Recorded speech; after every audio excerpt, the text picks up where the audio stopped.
अकोल्याच्या हरिहरपेठ भागात 2 गटात तुफान राडा झाला। भारताच्या विजयानंतर फटाके फोडण्यावरून हा सगळा राडा झाल्याचं समजतंय।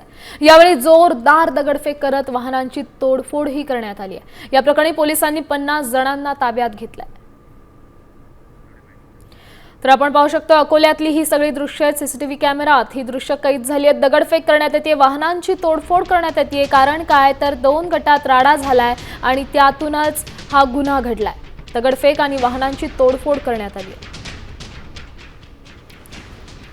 अकोल्यातली ही सगळी दृश्य आहेत। हरिहरपेठ भागात 2 गटात तुफान राडा झाला आणि या भारताच्या विजयानंतर फटाके फोडण्यावरून हा राडा झाल्याचं कळतंय।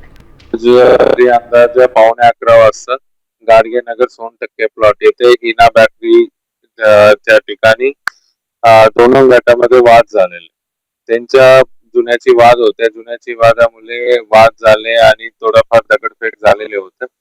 तुरंत तिकडे पोलीस पोहोचले आणि नंतर दोन गट सेपरेट केलेले आणि काही लोकांना ताब्यातला पण घेतलेले आणि तिकडे आपल्याला प्राथमिक माहिती पण मिळाली की काही लोक दारू पिले होते।